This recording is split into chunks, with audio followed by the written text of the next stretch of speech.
force in Nigeria. Everybody will shake. It's different here. Police is here to protect you. Oh Lord. Like, when you say police now your friend, this is it.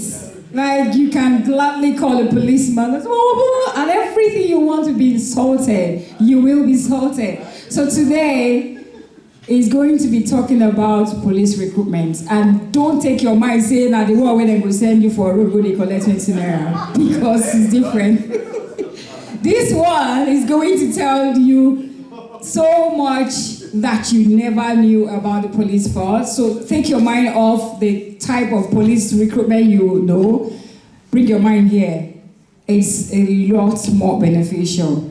Put your ears down, bring your mind here, and give a round of applause for the next speaker. A round of applause. Thank you. Thank you.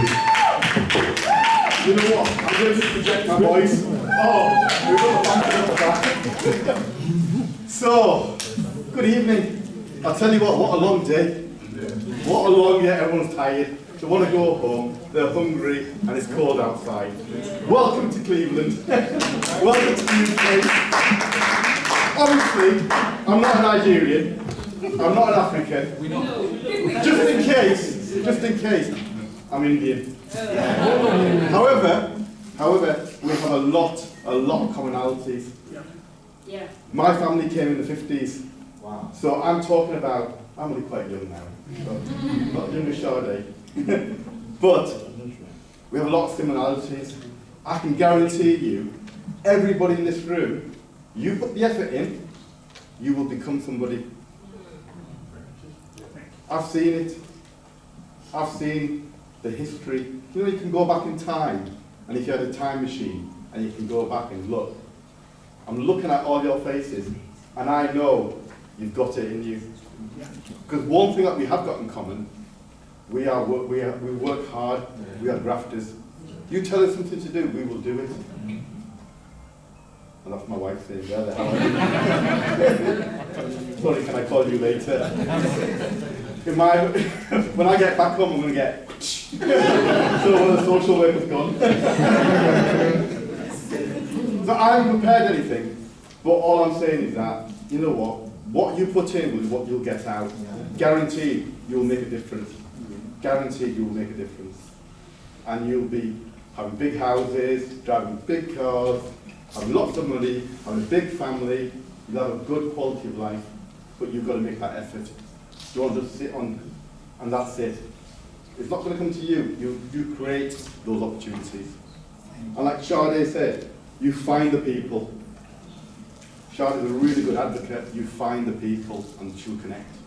So, all I want to talk about is three things. Cleveland Police, and the role we can do.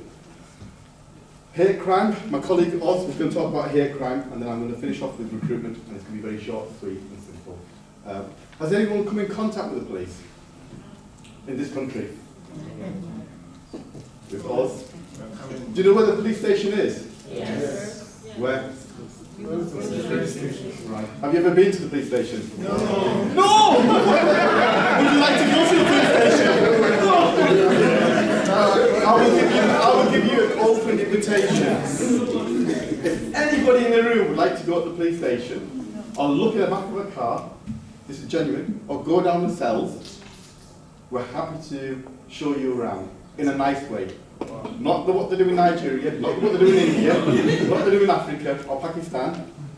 It will be above board, you can have it in a safe environment, so you can come in contact. And when you come in contact with a police officer, you see the uniform first. Like Oz is wearing his t-shirt and it says Cleveland Police branded. People get frightened sometimes. So I'm not going to talk to him. Too scary. Cleveland Police is not scary. It may look scary, but honestly, genuinely, hand on heart, if you have issues with Cleveland Police, they have to go by the law, above board. Everything's transparent. We haven't got it right in the past.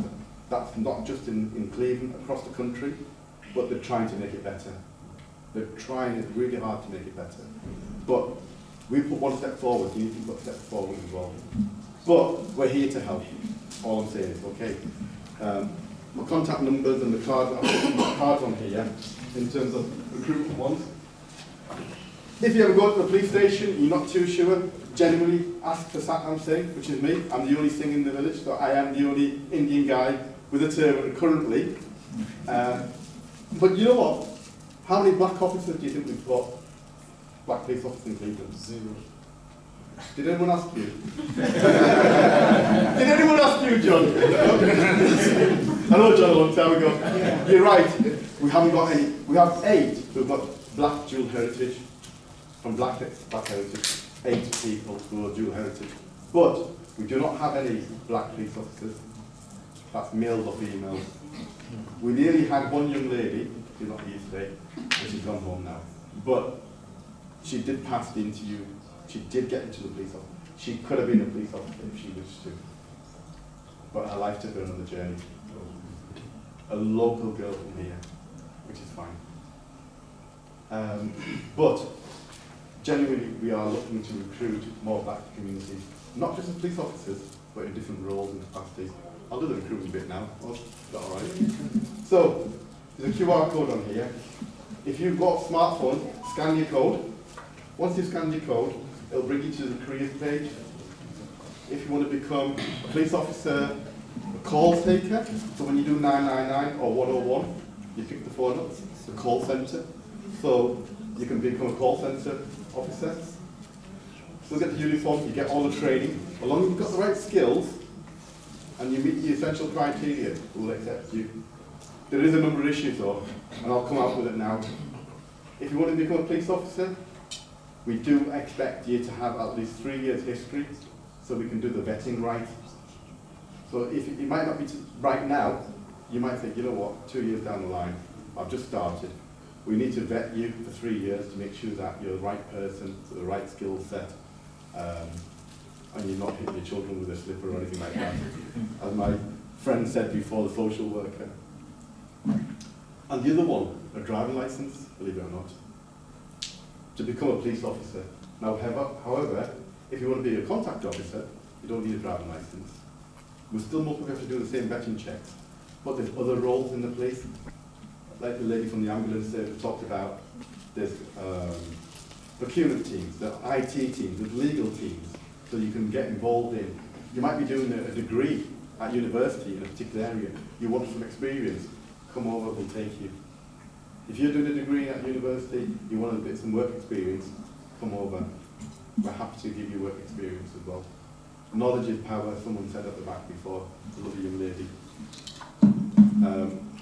We have got a recruitment open day for contact officers at Hemlington on the 24th of November, which is, I won't give you dates, I'll give you dates now really, but if there's anything that you think, you know what, I don't mind, scan the QR code, register your details, say you've spoken to me, somebody from HR will contact you within 48 hours. And that's how quick it is. Is that alright? Yeah. I'll hand it over to Oz, so I can talk. Let me talk, I'll just talk all night. Hello everyone, my name is Oz. I'm of dual heritage or mixed heritage or whichever the correct PC terminology is. So I'm happy. We have to use the mic. Hello everyone, my name is Oz. I'm of dual heritage or mixed heritage, whichever the correct term is nowadays because they keep changing it. But I'm originally from East Africa, Kenya. That's where I was born, so I see myself as half African, but I'm also Indian Asian. So I can relate about the talks we've been having and the cultural barriers and clashes and misunderstandings.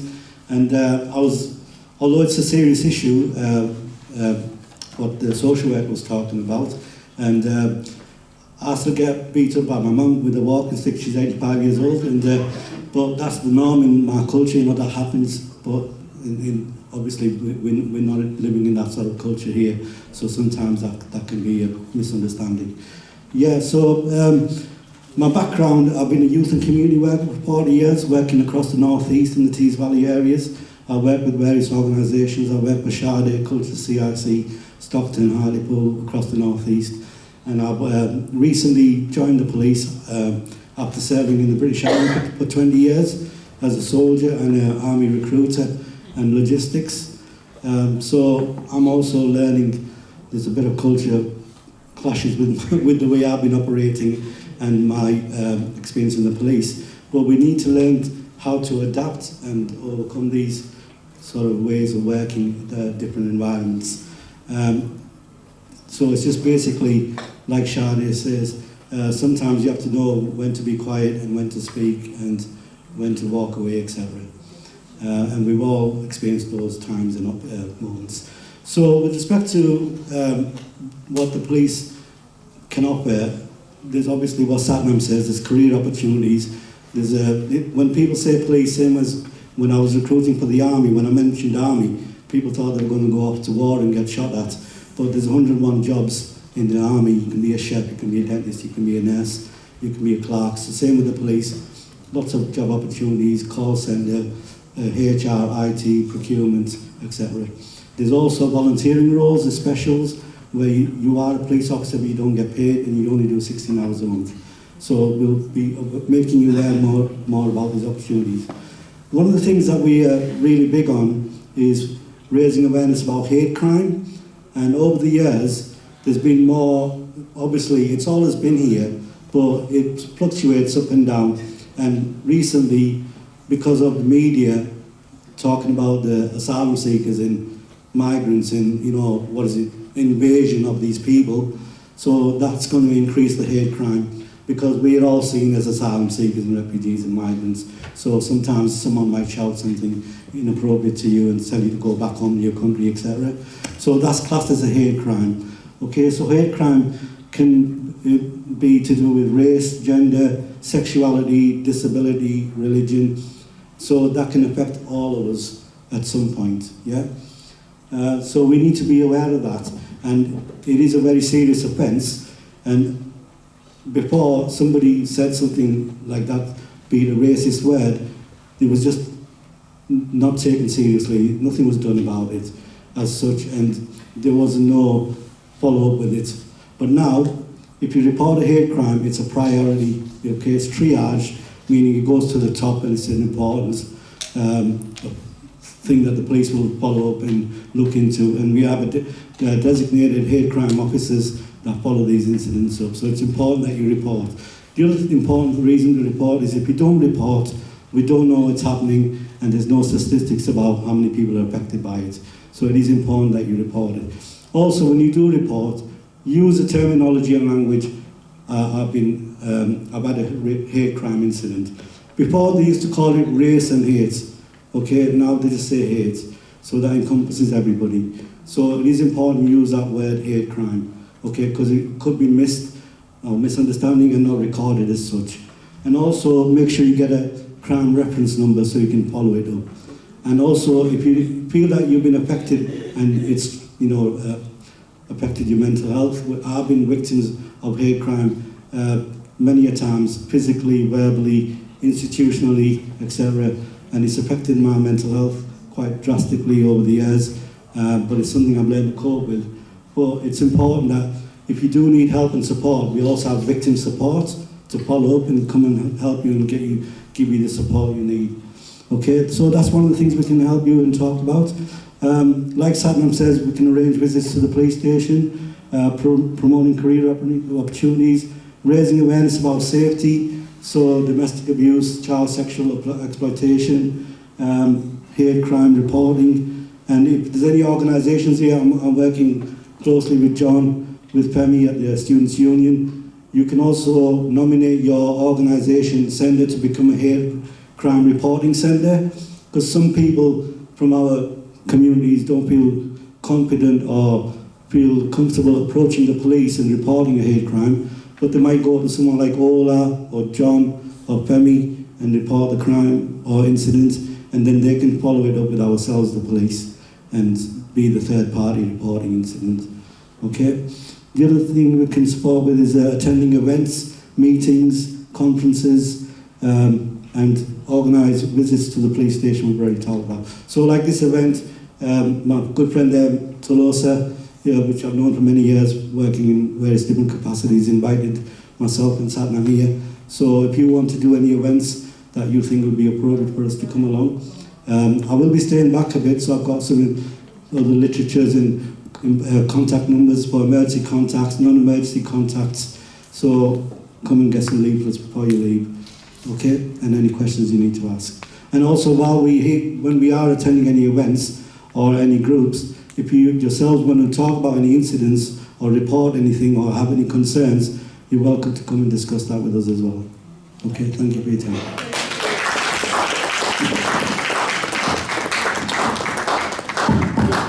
All I just wanted to say is thank you, Mr. T. Well done. Thank you very much.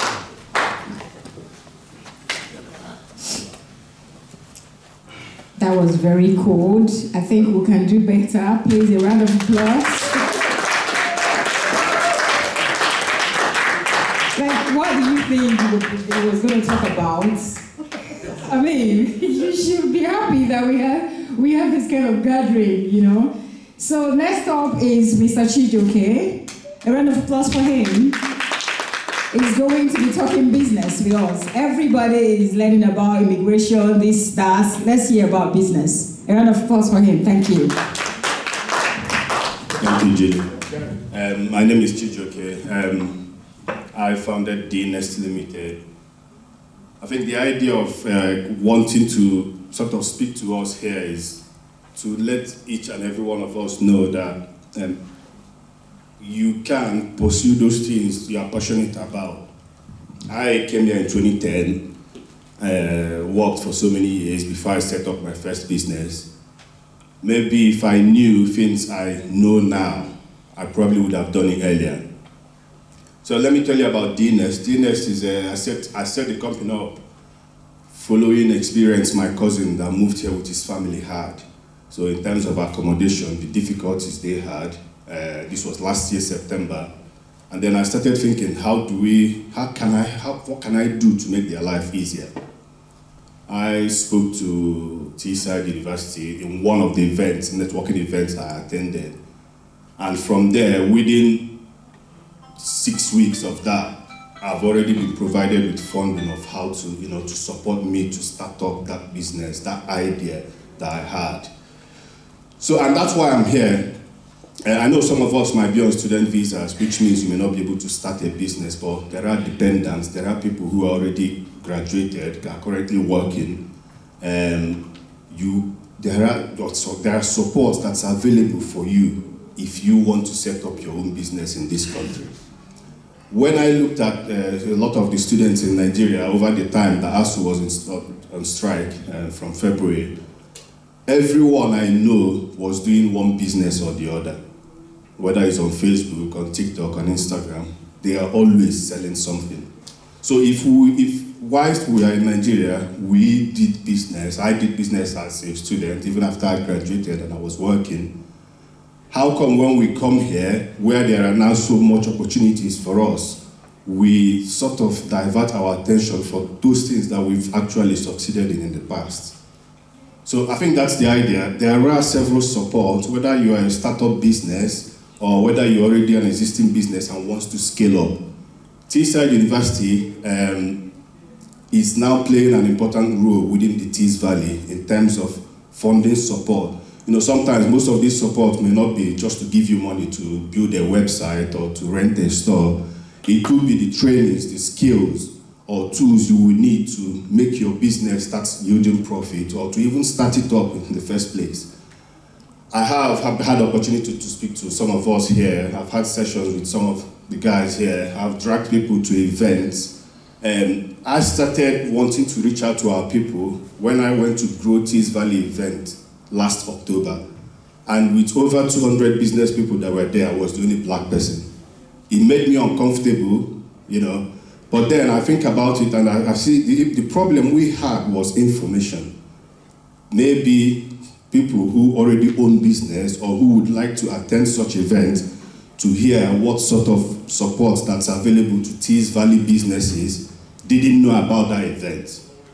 And since then, I've always made sure that I tell people about anything I hear about businesses. I've dragged some people that are here to one event or the other that it's a good time to network. You know, you might not be thinking of starting a business today, but you can start laying the foundation to start in the future. Even if you are working today, as when I started my first business in 2019, I have already used my employer at the time to do some courses that would help me succeed in that business. So even if you are working now, your employer could send you on several courses, some courses that would help you, whether you want to start your own business, say, in the next couple of years, you could request as part of your entitlement to an employer that I want to be part of this training. Can you find out if this company can send me on such courses, on such programs, and take advantage of that?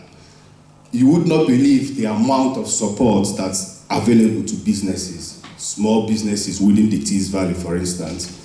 There is the European Regional Development Fund that has been supporting a lot of businesses over the past 3 years. There is the Northern Powerhouse funding, and Teesside University plays an important role in sort of preparing individuals and businesses, assessing them for eligibility for these funds.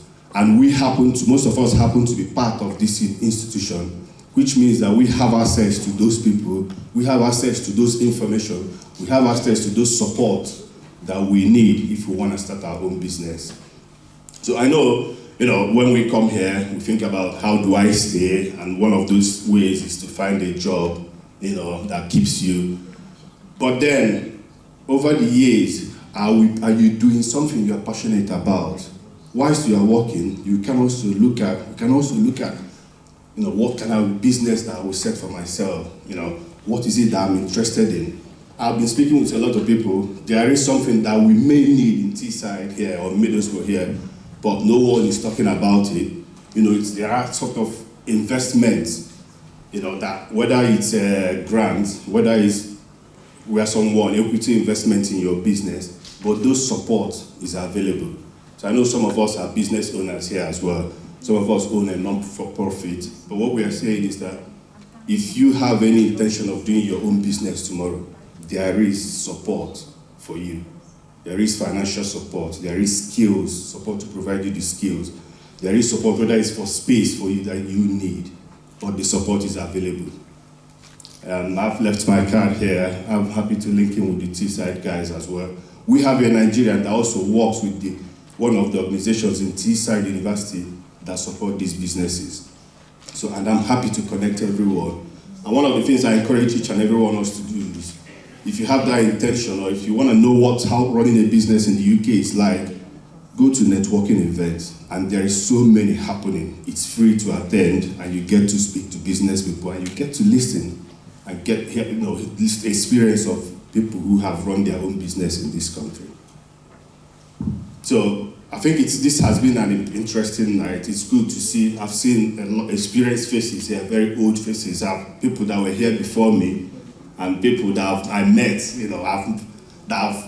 maybe I came before, but it's good to see people come together. So Tolasha, thank you for organizing this. It would be good if we start taking advantage. There are quite a lot of information that's been provided tonight. Information it might be free, but it is important in this country. So thank you very much.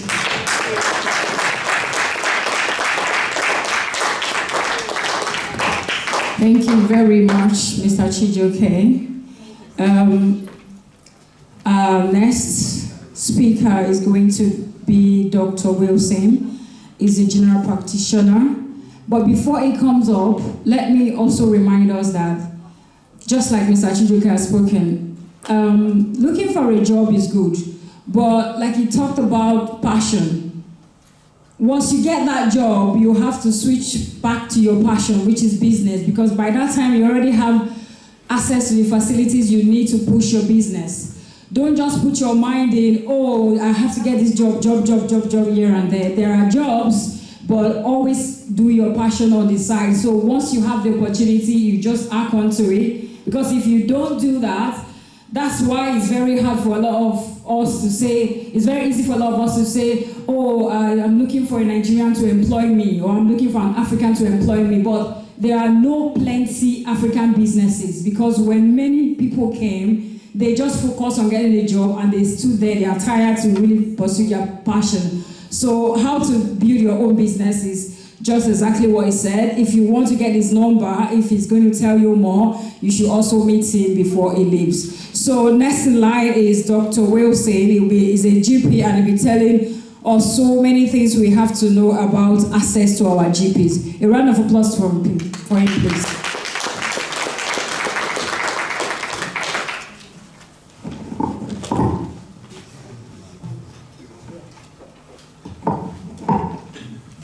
Good evening, everyone. I'm Wilson Erijo. I'm a GP partner. I've been asked to speak to our brothers here and sisters here. I think we had the mental health person who's already spoken to us about how to access mental health service already. But for us just coming to the country, it's important to know how to access health generally. General practice is the first port of call for most health problems, if you have one. And it's important for everyone to register with a GP and a lot of us come with our families. It's important we have our own family doctors, our own general practitioners. General practice is able to treat most health problems and also give you health advice as well. They can also refer you to other NHS services. So it's important that every one of us register with a GP practice very close to us or around us. Anyone in the United Kingdom, in England, can register with a GP practice. It is free. You don't need to pay anything to register. And you don't need any immigration status, or you don't need any passport or proof of address before you can register with a GP practice. So it's important that we do so. And registration, you can check for any GP practice around you. Go to the gov.uk and find a GP practice. You can source for any GP practice that meets your health needs. The different general practice surgeries, they have different services. Some of them have more services than the others, so it's important to source for the one that suits your needs. You can go into their website, read through and see what the services they provide, and then that can determine what service, which practice you would like to go and compare them as well before you register. And registration some practices are able to register online. You can fill your form online, or if you can go there and ask to register, and they'll give you forms to complete, and then you and your family can be registered and get all forms of health care that you need to see your own GP or get health screening. And it's important to register because once you are in the system, then you can get the health screening that NHS provides for females. Once you are registered, for those who are in that age group where they do cervical screening, then you would automatically be invited for cervical screening. The other health screening that goes on with people with chronic diseases, heart diseases, diabetes, hypertension, and other chronic diseases, then you'll be able to be, once you go in for the first screening and you give them, they ask you they give you a health questionnaire which you complete, and based on that, you'll be able to, if you already have some health issues, then you go into the registers of those chronic diseases, and they can follow you up, and you go on to the yearly screening and yearly blood tests and blood pressure measurements and stuff. And if you are a certain age group, then you'll be invited for annual blood checks as well. So it's important. Don't trivialize registering with a GP. And when I came into this country, in London, then they'll tell you, oh, you can't go to a GP, you can't. But that's not true. You can register with any GP and get get your health looked at. It's not like home where we don't care about our blood pressure, we don't care about anything, and the first thing we see is getting, most of those emergencies that needs going into hospital with heart attacks and strokes and all those diabetic emergencies. So it's important that we register. Is first of all to meet our acute medical needs, to also screen us, to also do general annual checks that will be able to unearth some medical conditions that we do not know that we're carrying about. With all the screen, we'll be able to pick them up, and that will be of help to us. There are other things that general practice provides.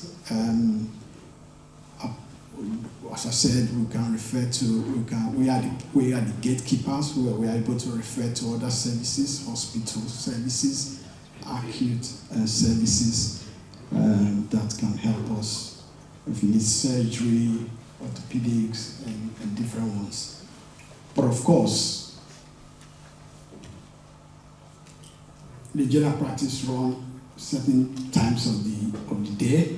There is the out of hour service as well, and the out of our GPs. And so after 6 o'clock, you are able to access out of our general practitioners through the 111 service. So if you cannot contact your GP, if something happens and it's outside the working hours and it's not an emergency, you can ring 111. So if you have severe sore throat and you're unwell, you can ring 111. That doesn't need to be an emergency.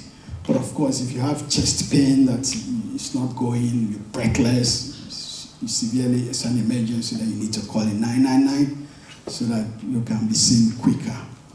So those are most of the things. Then there are other services in the community, family planning and contraception and all those there. But once you access your GP surgery, they'll give you information about how to access some of these other community-based services. So it's important that we all register. You get more information when you register because they give you a wide range of things that you can access through in the community. If you are pregnant, of course, you need to, when you register with your GP, that's how you access midwives. For your antenatal care. Don't conceal your pregnancies. If you are pregnant, you need to report it. If you go too late to register, if you conceal it, it becomes another problem. Those who are safeguarding and the rest, they will tell you that. So you need to register with your own GP, and then you can register with a midwife if you are pregnant and get into antenatal care. So those are the main things that I would like to share with you. The important message is that it's good for every of us to have a family doctor who can help us if we have medical issues, treat us, and also be able to give us useful advice, and also most of the basic screenings that NHS provide for citizens, so for everyone. So, and if you if you are outside your area and you need to register, you can register with any GP temporarily. If you know you're not going to need treatment for more than 14 days, then you can register as a temporary patient That does not mean that your permanent GP will disown you, but you know, if you're going to be away for some time, then you can register. Your temporary registration in that surgery can last for 3 months. So don't deprive yourself. Oh, I'm sick. Oh, my GP is in London. I can't. No, you can get a treatment wherever you are. Can I be refused registration?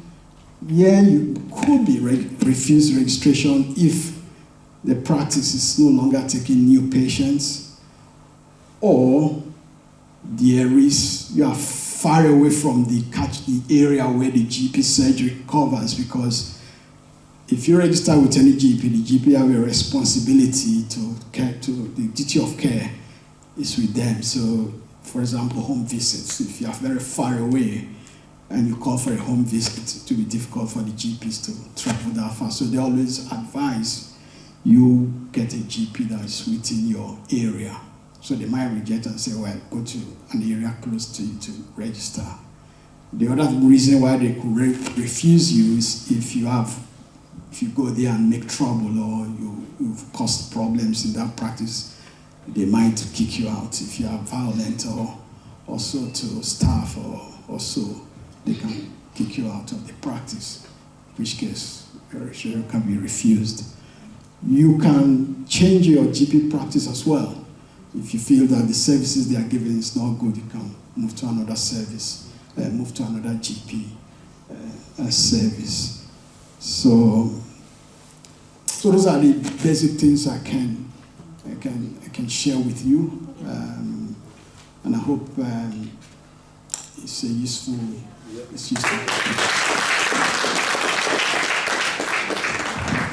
Thank you very much. Thank you. My name is John, and I think Ansari was talking about speaking to someone. The policemen, we are talking about reporting crime. Yeah, I've had all that, and why I'm here is what I'm going to talk about. It's about where do you go to report that. Sometimes you can't do it on your own. Sometimes you don't know how to do it. So, my name is John, and I'm the founder of what we call Ubuntu Multicultural Center. And the main word there is center. Because from experience,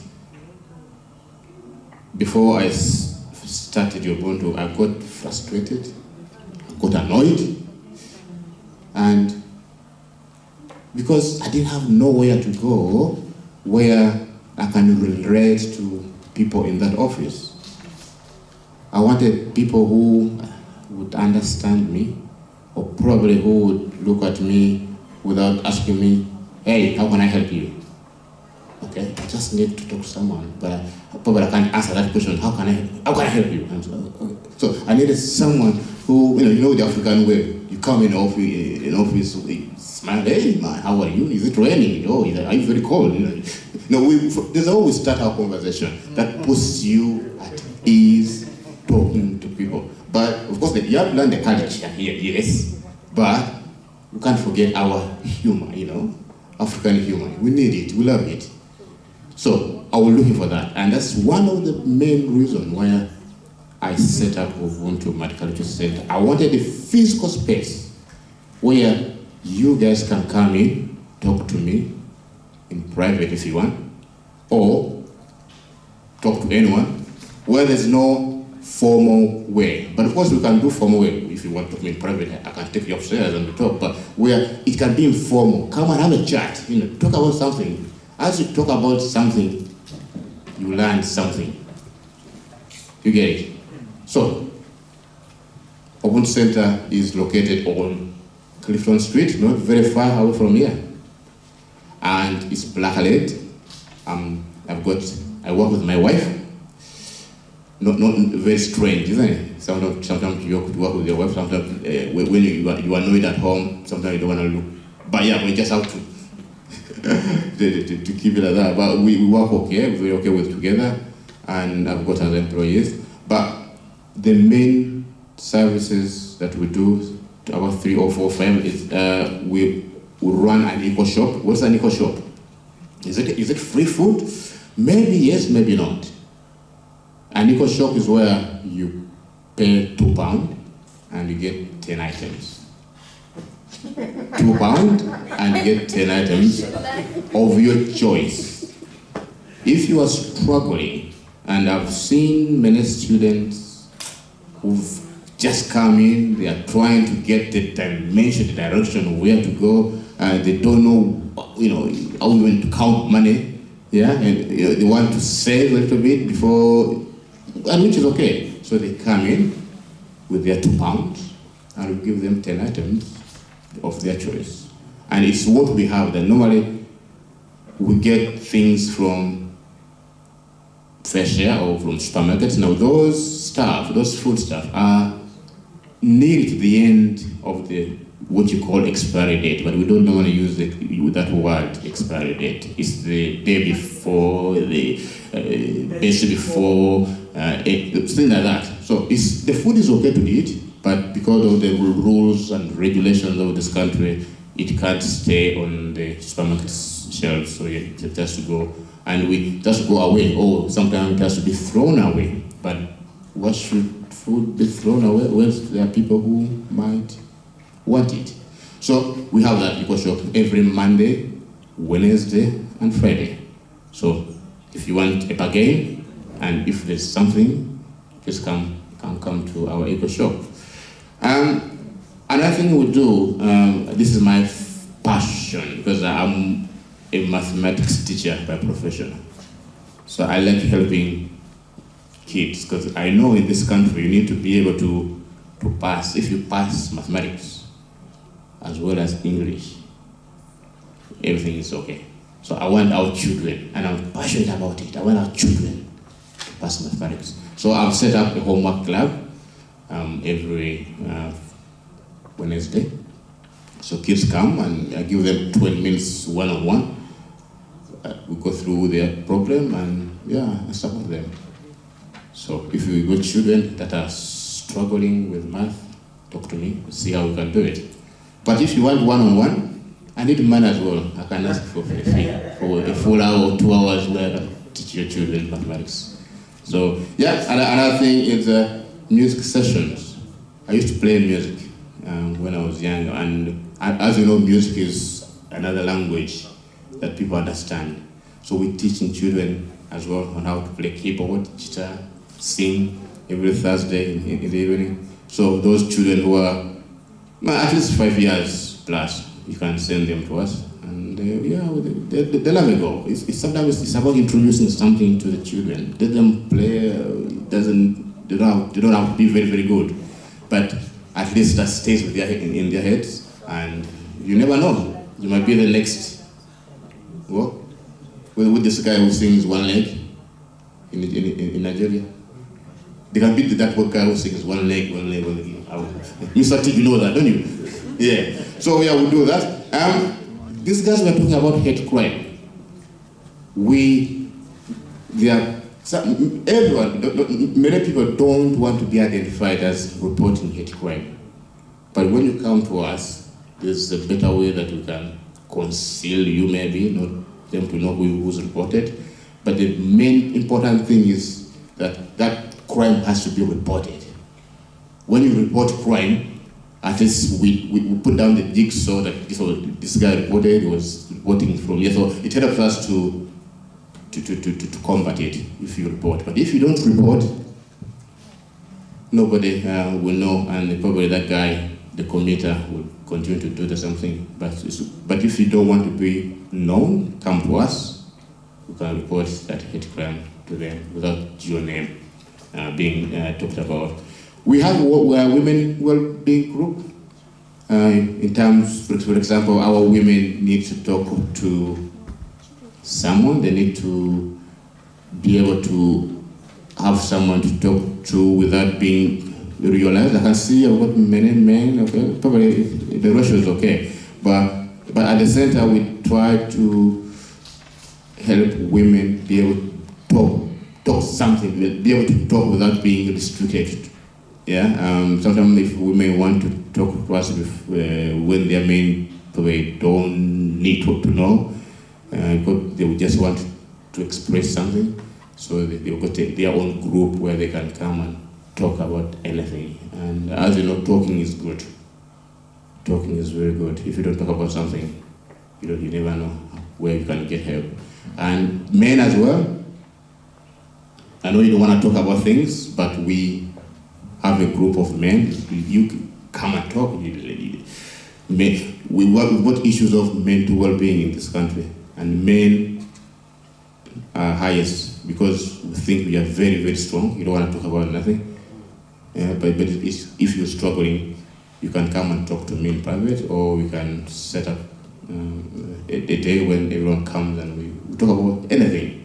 Yeah. So we've got that. Domestic violence, of course, that's key. So, again, men, we tend to think that it's only women that suffer domestic violence. No, women do. I mean, men do as well. So, we can support you in that. Let's talk about it. Let's know that there are things that we think are good. For example, when it comes to physical abuse, when it comes to sexual abuse. So, we need to talk about that. And if you don't talk about that, then you won't know what to do. And in this country, it can cause you a lot of problem if you do things the way we used to do them. We need to learn how things should be done in this country. And by coming to such sessions, or by just coming to us, I just said that you talk about it, yeah, you learn a lot. I don't want to take too much time, but yeah, the most important thing that people would like to know is that everything we talk about is confidential. It's key. I know when it comes to Africans, we tend to, you hear something, you will hear it next door or to another. So we make sure that whatever we talk about is confidential, unless if there is a danger to somebody else's life or kids, it's a safeguarding issue. But other than that, everything we say, we talk about is always confidential. So those guys who have got services, please give us your leaflets, give us your hotlines. People come to our center and they will love to hear everything, all different kind of information. But if we don't know what you do, then you can't signpost to anyone. So if you've got any service that you want us to tell our service users, please do. I think that's it. I don't want to take another 12 minutes. One last one, which I don't want to forget. As well as a teacher and a community advocate, I'm a politician. So, are you registered to vote? Do you know that you can register to vote? Yeah? I want you to do me a favor. Get yourself registered to vote. Because one thing is to ask for services, another thing is to ask to make decisions to give you services. Now, and if you don't vote, you don't complain. We've got people like us, like Ola, who are trying to participate fully in the elections, but we can't get votes. Yeah, last time I only missed by 40 votes. If I can do the head counts here, I would have won. Because you don't vote, or you are not registered to vote. I just wanted to pass that out before I go, that register to vote. Anybody from a Commonwealth country is able to register to vote. I know probably in Nigeria or in Uganda, voting doesn't matter. I understand. But it matters here. Please do. Thank you very much. Thank you very much.